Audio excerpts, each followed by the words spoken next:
Patay ang driver ng isang pickup truck na nahulog sa sapa matapos mag-overtake sa isang pedicab sa Mangaldan, Pangasinan. Ang nahulikam na insidente, tinutukan ni CJ Torida ng GMA Regional TV. Gumamit na ng crane para iangat ang pick-up na ito na nakalublob sa isang sapa sa barangay Salaan sa bayan ng Mangaldan, Pangasinan kahapon. Tumulong din ang mga residente sa rescuer. Pero wala nang buhay ang driver nang mailabas mula sa loob ng nahulog na sasakyan. Kinilala ang biktima na si Luis Gabriel Jr., 56 anyos. Pero bakit nasasapa ang sasakyan? Sa nakalap na CCTV ng pulisya, makikita ang pick-up na lumampas sa isang pedicab. Pero pagkalampas nito, aksidenteng sumampa ang gulong ng sasakyan sa railing ng dadaanang maliit na tulay. Kaya ito bumaliktad at diretsyong nahulog sa sapa. Siya po nag-overtook sa isang pedicab. Ito po accidentally niya na nabangga yung isang edge po ng dito sa tulay. Ang nasabing tulay po kasi ma'am ay maliit lang po yung width niya, nasa 5 meters lang po. Nakaburol na ang labi ng biktima sa kanilang tahanan. Tumangging magbigay ng pahayag ang mga kaanak ng biktima. Possibly po talagang tumama po siguro yung ulo niya kasi po karabang unconscious po agad siya. At hindi na po ito gumagalaw nung sabi ng mga tao na interview namin. Mula sa GMA Regional TV at GMA Integrated News, CJ Torida, nakatutok 24 oras.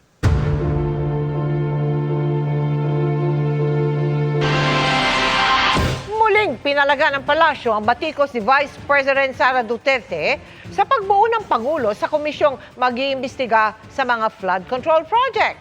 Ang tanong nito, may moral ascendancy ba si Duterte sa usapin ng korupsyon? Sabay banggit sa minsang pag-amin ni dating Pangulong Rodrigo Duterte na may ninakaw umano ito. Nakatutok si Ivan Mayrina. Pag ikaw presidente ba, tapos alam mo na kung anong nangyayari,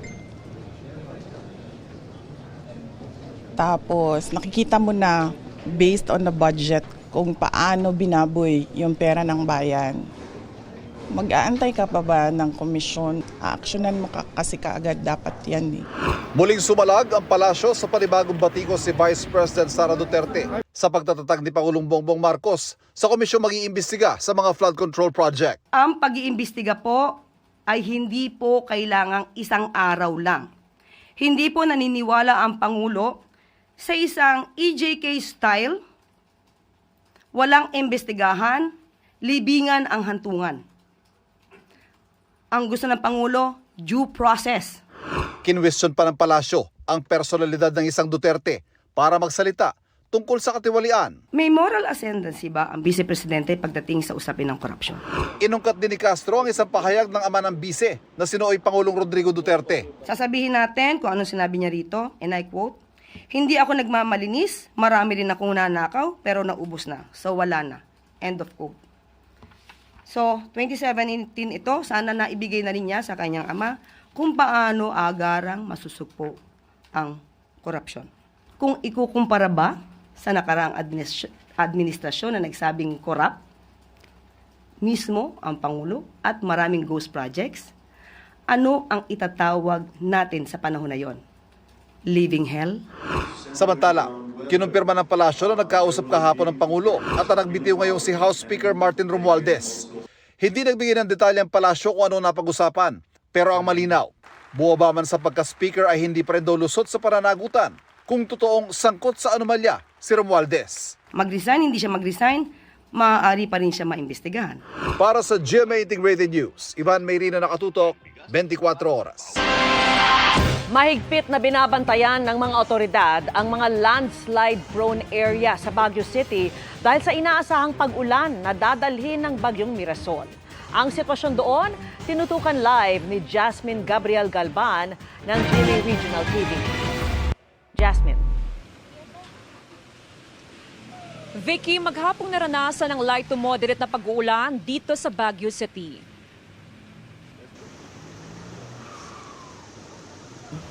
Mayat-mayang paglilinis ng City Engineering Office sa mga naiipong basura sa City Camp Lagoon sa Barangay Lower Raquari sa Baguio City. Kung hindi kasi aalisin ang mga basura, mabilis na aapaw ang tubig, lalo na kung magtutuloy-tuloy ang mga pag-uulang dala ng bagyong Mirasol. Mahigpit ang monitoring ng CDRRMO dito sa May City Camp, Lagun. Kapag umabot na kasi sa yellow marker ang antas ng tubig sa May Lagun, ay agad magpapatupad ng preemptive evacuation ang otoridad. We are alerting our BDRM committees on our counterparts sa barangays to continuously monitor their areas, especially areas ng Irisan Barangay, Quezon Hill area, Luknab area, Aurora Hill area, Quirino Hill. So those are actually our landslide-prone areas. Sinuspindi na rin muna ang klase mula preschool hanggang senior high school sa lungsod ngayong araw. Bukod sa Baguio City, mahigpit din na binabantayan ng otoridad ang mga lugar sa Benguet na madalas makapagtala ng flash flood at landslide.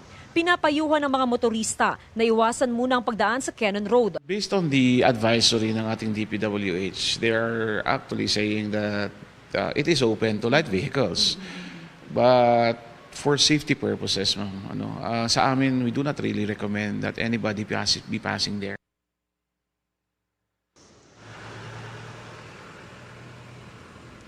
Vicky, patuloy pa rin naka-alerto at nakamonitor ang Office of the Civil Defense Cordillera sa iba't ibang mga bayan sa Cordillera Region, lalo pat merong mahigit na 500 barangays ang na-identify ang MGB na susceptible sa pagbaha at maging sa landslide. Vicky? Maraming salamat sa iyo, Jasmine Gabriel Galban ng GMA Regional TV.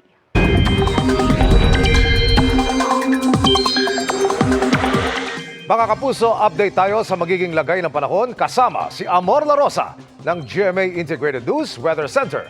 Amor, hanggang kailan sa parang bagyong Mirasol at saan naman daraan ang susunod na bagyo? Salamat, Emil. Mga kapuso, hindi pa man nakakalabas sa Philippine Area of Responsibility itong bagyong Mirasol, may panibago na namang nabuong bagyo na tatawaging Nando. Dahil pa rin po sa bagyong Mirasol, nakataas ang signal number 1 dyan po sa Batanes, Cagayan kasama ang Babuyan Islands, western at northern portions ng Isabela, northwestern portion ng Quirino, northern portion ng Nueva Vizcaya at pati na rin sa Apayao. Signal number 1 din dito sa Abra, Kalinga, Mountain Province, Ifugao, northern portion ng Benguet, Ilocos Norte, Ilocos Sur at maging sa northern portion ng La Union. Sa mga nabanggit na lugar, posible pa rin po makaranas ng pabugso-bugsong hangin na may kasamang mga pag-ulan. Mga kapuso, 3:20 nga ng madaling araw kanina na maglandfall itong bagyong Mirasol dyan po sa may Kasiguran, Aurora. At saka po nito tuloy-tuloy na tinawid itong bahagi po ng Northern Luzon. Sa pinakahuling datos ng Pag-asa ay nasa vicinity na po yan ng Kabugao, Apayao. Taglay ang lakas ng hangin nga abot sa 55 kilometers per hour at yung pagbugso 90 kilometers per hour. Kumikilos pa rin po yan sa direksyong northwest sa bilis na 20 kilometers per hour. Ayon po sa Pag-asa, patuloy po nitong tatawirin itong Northern Luzon hanggang sa makarating na dito sa coastal waters ng Ilocos Norte sa mga susunod na oras. Pwede pa po itong lumakas bilang tropical storm kapag po napunta na ulit dito sa dagat. Pero maaaring bukas naman po ng umaga ay nasa labas na rin po yan ng Philippine Area of Responsibility at sunod naman tutumbukin itong Southern China. Yung isa pang bagyo, anumang oras mula po ngayon ay posible pong nasa loob na ng Philippine Area of Responsibility. Napakalapit na po niya, nandito yan. At yan po ay tatawagin po natin na bagyong Nando. Kumikilos po ito pa west-northwest sa bilis na 25 kilometers per hour. Sa inisyal na track po ng Pag-asa, posibleng lumapit yan dito sa may extreme northern or sa may northern Luzon sa mga susunod na araw. At habang papalapit po yan sa lupa ay magtataas na po ang Pag-asa ng wind signals maaari pong as early as weekend. Ayon po sa Pag-asa, inaasahan lalakas pa ito sa mga susunod na araw at hindi po natin inaalis yung posibilidad na umabot yan sa typhoon o super typhoon category. Pwede pa naman itong magbago kaya patuloy po kayong tumutok sa updates. Sa ngayon, ang bagyong Mirasol pa rin ang may epekto po dito sa ating bansa. Kasabay pa rin ang patuloy na pag-iral nitong southwest monsoon o yung hanging habagat. Base sa datos ng Metro Weather ngayong gabi, pinakamaulan pa rin ang mararanasang panahon. Dito po yan sa may Northern Luzon kasama ang Batanes at Babuyan Islands. Dito po concentrated yung matitinding buhos ng ulan o heavy to intense rains. May mga kalat-kalat na ulan din sa iba pang bahagi ng ating bansa. Bukas ang umaga, bahagya pong mababawasan yung malawakang mga pag-ulan maliban na lang dito sa western sections po ng Luzon. Kasama po dyan itong Ilocos Region, ganoon din itong Zambales, Bataan at maging ang Mimaropa. Inaasahan din po natin may mga pag-ulan sa ilang bahagi po ng Bicol Region, ganoon din dito sa may Zamboanga Peninsula. Sa hapon at gabi, malaking bahagi na naman po ng ating bansa ang uulanin dahil po sa habagat at pati na rin sa localized thunderstorms. Meron pa rin heavy to intense rains na posible pong magdulot ng mga pagbaha o pagguho ng lupa, kaya maging alerto pa rin mga kapuso. Dito naman sa Metro Manila, may chance pa rin ng kalat-kalat na ulan bukas, lalo na bandang tanghali o hapon at pwede pong maulit yan pagsapit ng gabi. Yan muna ang latest sa ating panahon. Ako po si Amor La Rosa para sa GMA Integrated News Weather Center. Maasahan anuman ang panahon.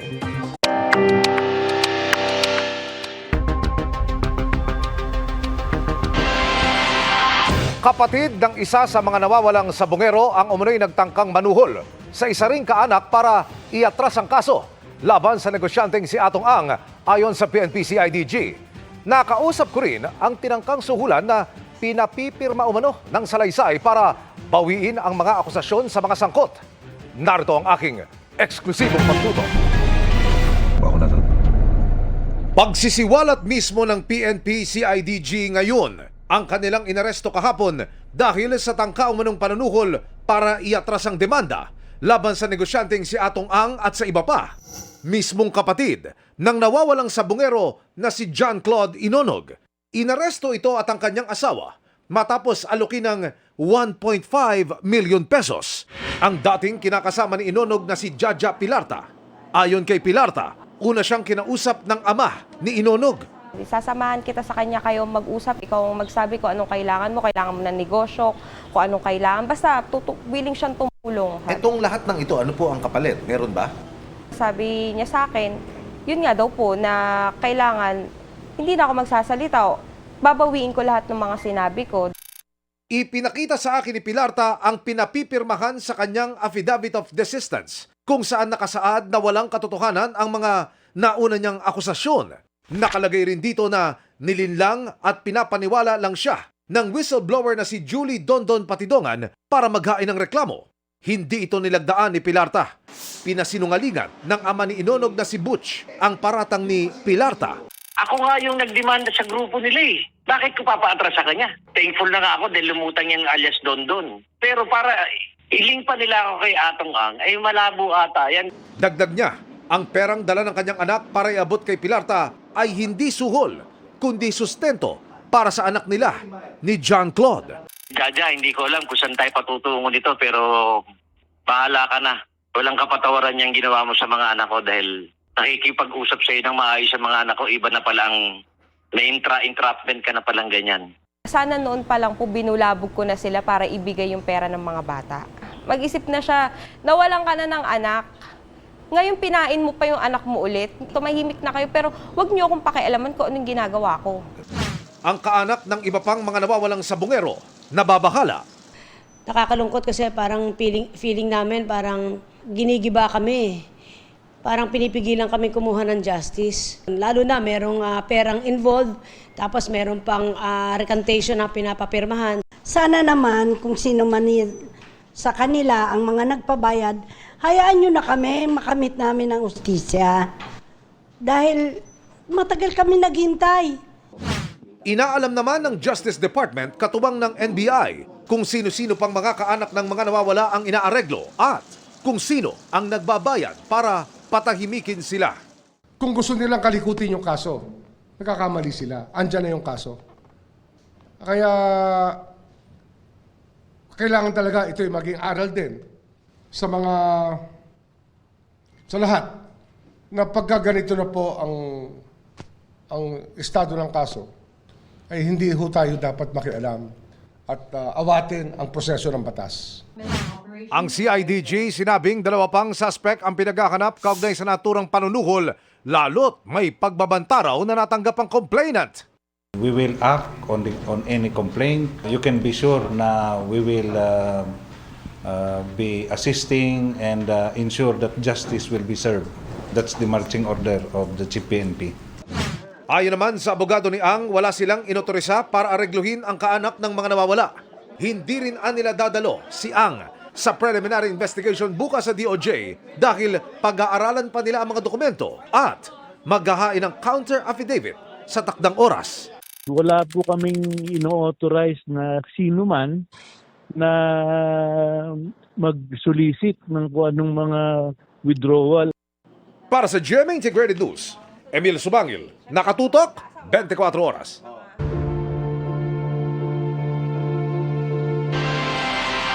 Inalmahan ng ilang kongresista ang pag-alis ng 2026 budget para sa flood control project sa gobyerno lang ang nagpopondo.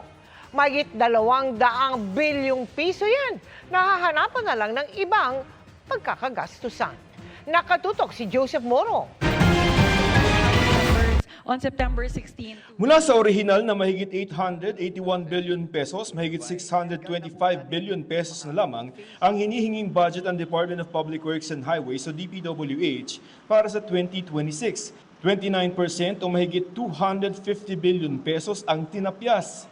Ayon kay Public Works Secretary Vince Dizon, ito ay dahil tinanggal na ang para sa mga lokal na mga flood control projects. Alinsunod yan sa utos ng Pangulo na i-zero ang budget sa mga proyekto kontra baha. Ang itinira na lamang ay ang 15 billion pesos na halagang sagot ng gobyerno sa mga foreign-assisted flood control project tulad ng Pasig Marikina Rehabilitation Project.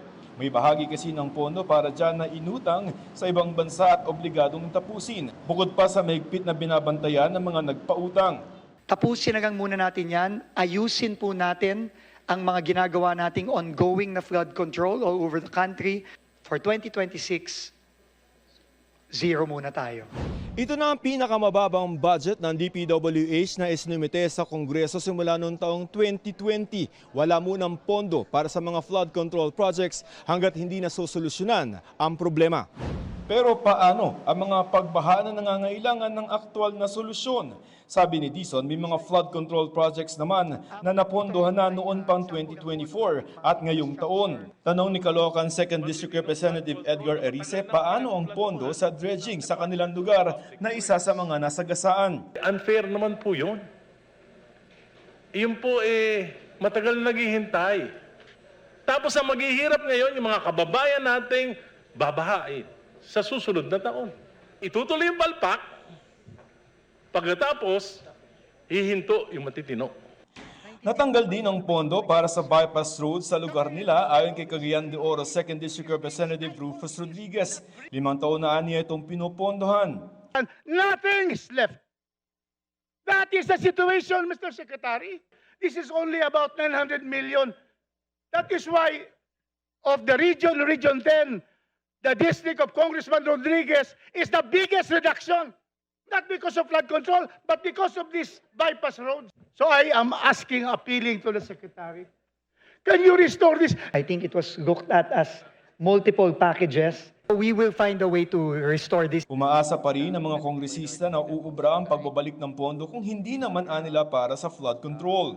Wala na makapag-singit, sir, na yun ang instructions sa amin. Yun lang kailangan natin bantayan. Kung may ibabalik man, kung saan man mapunta, kailangan ma-verify na yun talaga yung kailangan. Hindi rin ibig sabihin na babawasan ang gastusin ng gobyerno sa 2026. Ang lampas 200 bilyong pisong tatapisin kasi sa pondo kontra baha, hahanapan ng ibang pagkakagastusan tulad sa edukasyon o kalusugan. It's prerogative of the President. I think he will choose which department, how much, and which department to transfer the funds. And then, through the secretaries, siguro sila na magpa-prioritize. Para sa GMA Integrated News, Joseph Morong, nakatutok 24 oras. Sa Camarines Sur, hindi matapos-tapos ang flood control project sa Rangas River. Utay-utay na nga ang paggawa, ilang parte pa nito ang gumuguho tuwing may bagyo. Silipin yan sa pagtutok ni Mark Salazar. Sa paanan ng Mount Isarog sa bayan ng San Jose, Camarines Sur, dumadaloy ang malaking waterway na Rangas River.